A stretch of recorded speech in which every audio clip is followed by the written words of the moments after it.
Good afternoon everyone, welcome to El Paraiso. This afternoon we have to unbox a parcel and this is coming from a friend. So this afternoon titingnan natin ang kondisyon ng halaman kasi 5 days po ito in transit. But before that, for those who are new to this channel, I want you to subscribe and then hit the notification bell so that if I have new videos relating to growing and cultivating orchids, you will always be updated.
So, this time, dadahan-dahanin natin ang pagbukas ng parcel na ito. At itong papel na ito, tinanggal ko na kasi ayaw nung friend ko na malaman na sa kanya galing ang mga halaman na ito. Okay, no? So, titingnan natin ano na ba yung kondisyon ng halaman after 5 days in transit. Ang maganda sa GRS, talagang hinahatid nila sa bahay. Kaya sabi ko sa friend ko, na huwag na lang sa LBC kasi pag LBC masyadong matagal and then kailangan mong i-pick up and then kahit pa yung anong tawag doon, ihahatid sa bahay, medyo natatagalan kasi ang dami nilang parcel at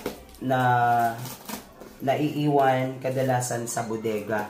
So, kaya, yung sabi ko sa kanya, mas maganda GRS kasi maliban sa madali, hinahatid talaga nila door to door. No? Yun ang magandang experience ko sa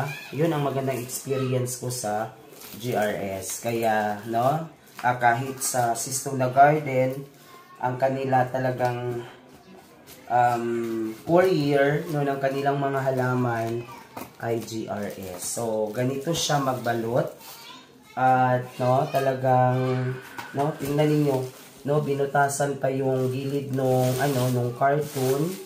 Sabi niya, yung nagbutas daw nito ay yung officer na ng GRS na nag-asikaso sa kanya. Okay. So, sinabi ko din sa kanya na as much as possible, lalagyan niya ng mga ID para we could be able to identify the orchids. Ganito talaga sila magbalot. Nilalagyan nila ng shredded na papel. Okay. Yan. So, maraming salamat, friend. Meron na akong variety nito sa El Paraiso dahil po sa iyo. Okay. So, titingnan natin, kasi napakaganda na po niya. Okay, so napaka-healthy po ng kanyang ugat, hindi naman ganun katagal sa transit. And okay, so this is Evander Loki, This is Evander Loki. And binigyan niya ako nito kasi yung sa akin ay namatay. Actually, sabay kaming nag-order nito kay Sir Pedro Canson. Okay. And then ito rin, ang dami palang Loki. Okay, so ito. So, this is also Evander Loki. Yan po, Loki din ito. And then, this is also Evander Loki. Okay, So, meron siyang binigay sa akin na 3 Vanda Loki. Okay, napaka-healthy po, Okay, and then, next. Okay, Okay, ano ito? Okay, this one. Ay, malaki na pala. no? So I hope na talagang okay, this is a mocara, no? However, sabi niya, this is daw a red mocara, red, na merong pagka dark red, na may pagka violet. Okay, so paparamihin natin ito sa Il Paraiso. Okay, how about this? No, ito ay medyo maliit pero healthy naman po. And then this is yung Lamilita, no? Vanda Limbata. No, this is Limbata, and accordingly this is actually from Indonesia. Okay, so meron siyang nag-iisang ugat pero healthy, no? Healthy naman po ang kanyang root tip. So this could, no, there is a 99.9% that this will survive at Il Paraiso. Wow, so ito yung, okay, so ito yung Marie, no? So actually sabay kaming bumili nito sa, okay, yan po, okay, so yan ang Vanda Marie, no? Sabay po kaming bumili nito sa,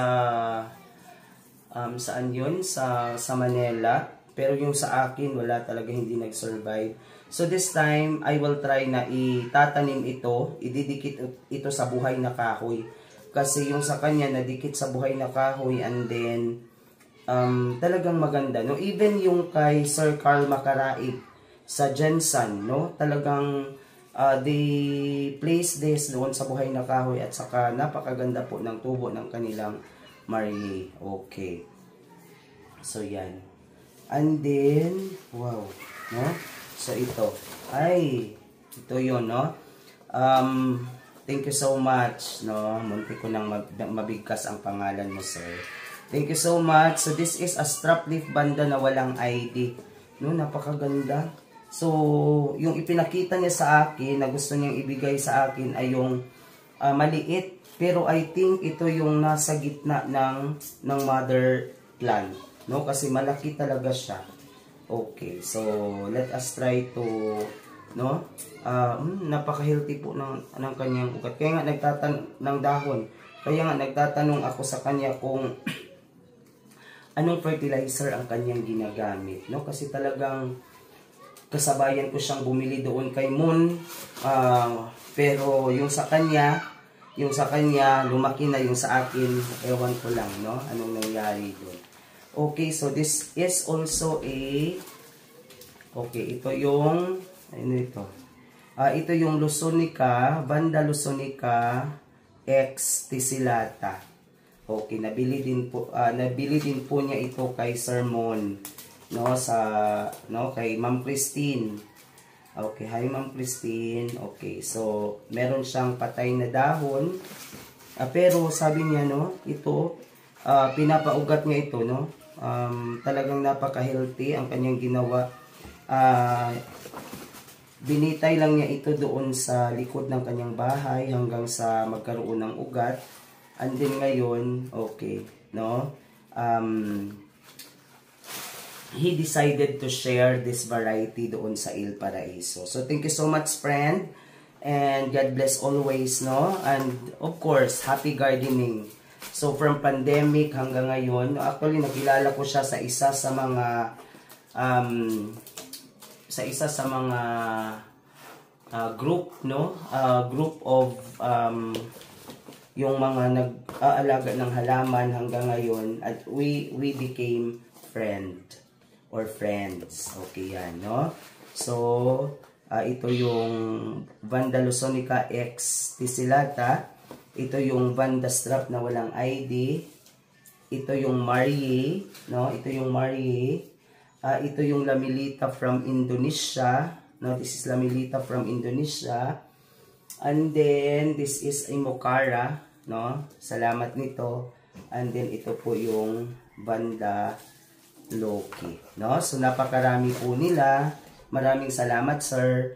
And I hope mapaparami natin ito sa Il Paraiso. So maraming salamat sa panunood, hanggang sa muli, at aabangan natin, no, kung ano ang mangyayari nito sa Il Paraiso. I will give you weekly updates kung ano na ang mga tawag dito, no, what is now the condition every week of this rare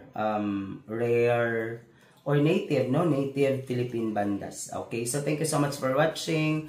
God bless everyone and stay safe.